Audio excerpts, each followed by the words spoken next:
Oh, and welcome back. So let's continue with this, the mixing pipe. And this case, we just run the mesh ready to go on mesh. Let's take it for granted it was okay. We run the simulation, nice solution. So I hope everything is clear at this point. Now, let's try to decompose, to dissect this case and look at different options, modify it here and there. So the first thing that I would like to do here is that remember that in the previous case we have in the inside the geometry we have a fast transition. It wasn't uniform. So let's use this option. So refinement regions, and let me enable this option. So now I want everything inside. I want that to be 3. So let's rerun that case. So this will be how I would like this mesh to have something uniform. I know it's more costly, but it's a way to do it. It's better like this, especially if you have internal flows. You have internal flows, better to avoid those transitions. External aerodynamics, usually you have large domains, so you can do it. You can have those fast transition, but it's always good idea try to avoid that. Everything uniform, and why? Because here you cannot control that the growth rate. You cannot control. It's 2 to 1, so it's too much. Can be problematic. So as you can see, it's a little bit more time consuming. Now it's putting everything inside 3. Maybe the mesh will be better. You are not going to have those fast transitions now because now it's a smaller cell size. Okay. And if I check here, boundary layer coverage is okay, probably a little bit better, who knows? And there you go. So we have 2 non-orthogonal cells. This is not a big issue. It's there in the limit. Okay. Yeah, there we go. So now let's go paraphone built in. We have our mesh. Let me go here, load paraview. And this is the mesh. There you go. So see that now everything is uniform. So this is the first criterion. Recall when we talk about mesh quality metrics and what is a good mesh, it has to be pleasant to the eye. Now here you don't have that ugly transition, so it's very pleasant to the eye, but probably here it's not nice. Okay, see that you have this transition, but everything uniform. It's very nice. Okay, so this is what you should aim. Sometimes it can be expensive. As you look here, you still have the same problems. Okay, probably the inflation, it didn't have the full collapse. Probably you need to check that. But here, well, you have a new one. But look at that. What happened here is that very small to very large. Then you have the problem with the aspect ratio at the surface, and this is where you have the collapsing. So a way to control this one will be go and make everything the surface make it 4. Okay, and let's try that. Let's do it 4. So will be, and that should give me a much better mesh, hopefully.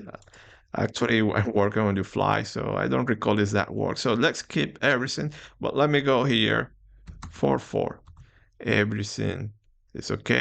As you can guess, this will be much time consuming. And here, I don't recall how many cells we have, but we should be something about 1 million probably. I don't know. So let's say cells. Okay, 500,000.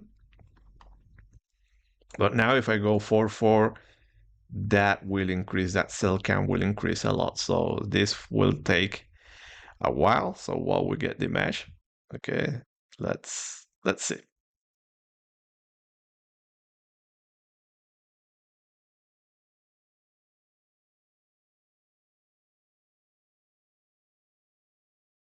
We have a mesh, and look at that. By making that simple modification, we went from 500,000 to almost 1.5. Then we have a mesh. It's not a perfect mesh. You have skewness problem. I don't care about that. And then orthogonality. Okay, so it's not a big issue. Skewness is corrected. So don't worry about this. Let's say up to 10 shouldn't be a problem.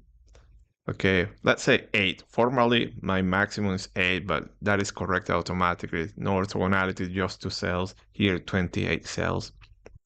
Unlikely, I think we know where are those cells. We're going to check that. So built in And let's check. But for all matters, this is quite nice mesh. Let's say paraview mesh. Okay. Uh, okay, here. And there you go. Okay, probably I forgot here. Well, probably the issue I have, I forgot here to put for also the surface. Oh yeah, my bad. So here, so remember that local have no priority over global. So, but this is just strange. Should be always 4G. But yeah, okay, I forgot to change that. Probably that issue maybe is related. No, the skew cells related to that. That maybe is here. But look at that very nice mesh. Okay, perfect. And let's see where do we have those cells. So it should be post processing. And I want to see where do I have these skew cells. So it should be somewhere here. Okay, I don't see it there. Let me put some sphere there.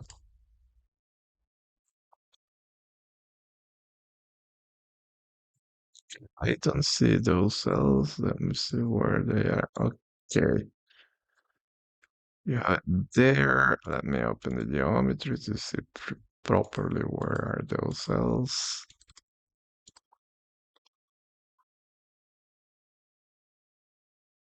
Okay, in the outlet. Okay, so probably there is a collapse. Oh, look at it. You have some cells collapsing there at the outlet. Ah, okay. So now if we look here, there you go. So you have collapsing, and clearly now we start to see here that you have that what I was telling you, large aspect ratio, a small aspect ratio, and you're going to have that collapsing. So this is pretty much at the outlet, shouldn't be any issue. And I think also in ortho one that should be somewhere there. Okay, it shouldn't be an issue, but to fix that, probably you can add more refinement here in this edge in that filter, and it might solve the problem. So look at that, changing some parameters here and there, you get different solutions. So now it's up to you, to play around with this file. Okay, use different actions. And let me see. Okay, should this. Okay. So my default setup was this one. Okay, let me go here. So this is the starting case. Now that we have it like this, let me be sure. The mesh 2, 3. Okay, so this is our starting case. And just to show you another issue that you have, and in particular with this one, okay, it is this auction. Okay, and this is something strange. Okay, so let me put here 4. Okay, so basically, let me remove, or not for there. This is all. Let me do it only in the ring there. So here, so it will be easier. So we know what region we're trying to modify. So basically, it is here, this region. Okay, so I'm increasing the refinement there to 4. Okay, my standard mesh, and let me use 4 there. So the issue here is that this option, for some reason,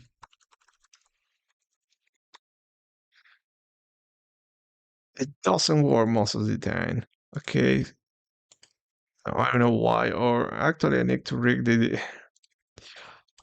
release notes or documentation to see if this is an old auction or is the auction is still in use. But look at what happens. It's not refinement a level of 4. It's trying to do something here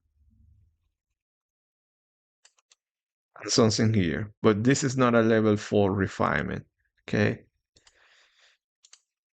So it doesn't work always. It will force the snapping, but it's not forcing the refinement level. And actually, yeah, I think this should be, you put 4 there. Yeah, it's forcing only the snapping. It's not forcing only, if I would recall how it has been changed. Now, if you want to enforce the refinement, you need to use levels. So in this case, I'm using 2 levels, but you can use 1 also. In this case, this and normal, and then the refinement. So let me put just 1 level to show you. So, so you do this. So what we're going to get here, no, should be the same output using this one, but for some reason this is not adding the refinement. It doesn't work always. It forces the snapping, but doesn't force that refinement. Okay, so let me go here and open this one, load state, paraview, and there you go. Clearly, you're snapping. So this is what we should see when using this, but for some reason we don't see. Now this is working. Very nice. And well, my advice here, standard practice, I always try to control, at least two levels, 4 and 3, to have a smoother transition. So for me, this is my standard practice. So yeah, at this point, yeah, you should always use this level option. It works better. So if you want to force a snapping, just put 0 there, and that's all. Remember that this level option also works here in regions here with distance.